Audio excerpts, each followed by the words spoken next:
Assalamualaikum warahmatullahi wabarakatuh. Selamat datang di kelas Bu Nunung. Hari ini kita akan belajar tentang magnet, materi IPA, tema 5, kelas 6 SD.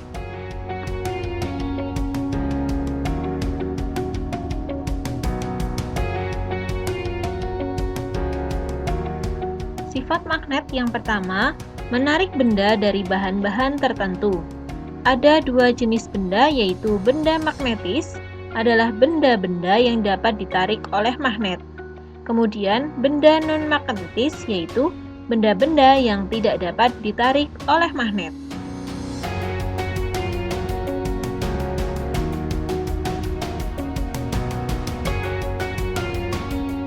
Kemudian kelompok benda yang kedua, berdasarkan kemampuan ditarik oleh gaya magnetnya, ada 3 macam, yaitu ferromagnetik, yaitu benda yang ditarik dengan kuat, contohnya adalah logam besi dan baja. Kemudian ada paramagnetik, yaitu benda yang ditarik dengan lemah, contohnya adalah logam aluminium. Dan diamagnetik adalah benda yang tidak dapat ditarik oleh magnet, contohnya kayu, plastik, kaca, dan kertas. Sifat magnet yang kedua adalah memiliki kutub. Magnet memiliki daya tarik terbesar pada kutub-kutubnya. Magnet yang bergerak bebas, maka kutub-kutubnya akan mengarah ke utara dan selatan. Itulah mengapa kutub magnet diberi nama kutub utara dan kutub selatan. Contohnya ada pada kompas.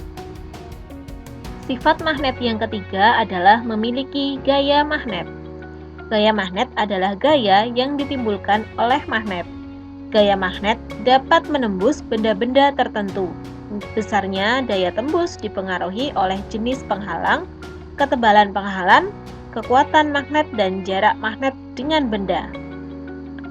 Daerah di sekitar magnet yang dipengaruhi oleh gaya magnet disebut medan magnet. Garis gaya magnet adalah garis khayal yang menunjukkan pola garis-garis lengkung yang terbentuk di sekitar magnet. Seperti contoh di bawah itu, kalian bisa melihat adanya garis-garis yang terbentuk dengan adanya pasir besi. Garis gaya magnet selalu berawal dari kutub utara menuju kutub selatan. Garis gaya magnet akan semakin rapat saat mendekati kutub-kutubnya, sehingga gaya magnet paling besar berada pada kutub-kutub magnet, seperti contoh gambar tersebut.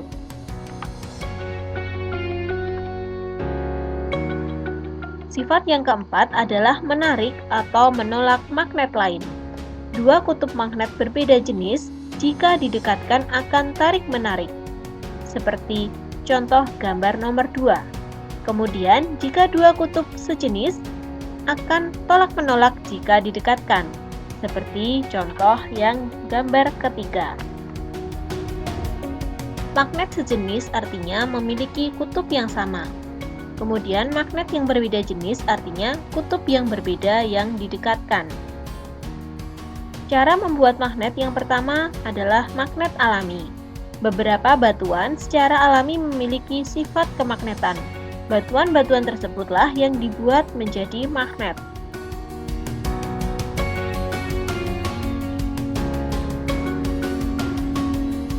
Yang kedua dengan magnet buatan, yaitu cara digosok. Dengan menggosokkan magnet kepada benda secara berulang-ulang dan searah akan membuat benda tersebut bisa mengandung gaya magnet. Semakin lama kita menggosok, maka daya magnet pada benda tersebut juga akan semakin lama bertahan. Jika kita menggosoknya sebentar, maka gaya magnet yang bertahan pada benda tersebut juga hanya sebentar. Kemudian cara selanjutnya dengan induksi, yaitu mendekatkan atau menempelkan magnet pada benda yang akan dijadikan magnet. Misalnya kita tempelkan paku pada magnet. Kemudian paku tersebut dapat mengikat atau menempelkan paku-paku kecil lain. Namun, jika magnet kita lepaskan dari paku besar, maka sifat kemagnetannya akan hilang. Cara yang ketiga dengan elektromagnet, yaitu magnet yang dibuat dengan cara dialiri arus listrik. Contohnya pada gambar di samping, dengan arus listrik dari baterai, kemudian lilitan tembaga pada paku, sehingga membuat paku dapat menarik atau menempelkan paku-paku kecil. Semakin banyak lilitan pada paku besar, maka gaya magnetnya akan semakin besar. Berikutnya adalah berbagai bentuk magnet. Yang pertama ada magnet batang yang memiliki dua kutub, yaitu kutub utara dan selatan. Kemudian magnet silinder yang berbentuk seperti tabung, yang ini juga memiliki dua kutub. Kemudian yang ketiga ada magnet jarum yang bagian ujung-ujungnya tajam atau runcing seperti jarum. Kemudian ada magnet U yang berbentuk seperti huruf U. Magnet ini hampir mirip atau hampir sama dengan magnet ladam.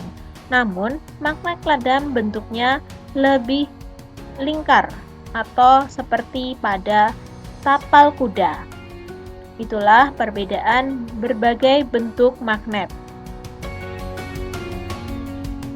Yang selanjutnya, pemanfaatan magnet dalam kehidupan sehari-hari, contohnya ada di speaker. Yang kedua, penggunaan magnet pada kompas dengan menggunakan jenis magnet jarum. Contoh yang ketiga yaitu penggunaan magnet pada gagang telepon. Selanjutnya, contoh yang keempat adalah magnet pada bel listrik. Kemudian ada juga penggunaan magnet pada alat berat seperti gambar ini yang gunanya untuk mengangkat tumpukan besi. Itulah beberapa contoh pemanfaatan magnet dalam kehidupan sehari-hari dan masih banyak contoh lainnya. Terima kasih telah menyimak video ini. Jangan lupa klik tombol like dan subscribe serta tinggalkan jejak positif. Sampai jumpa lagi. Wassalamualaikum warahmatullahi wabarakatuh.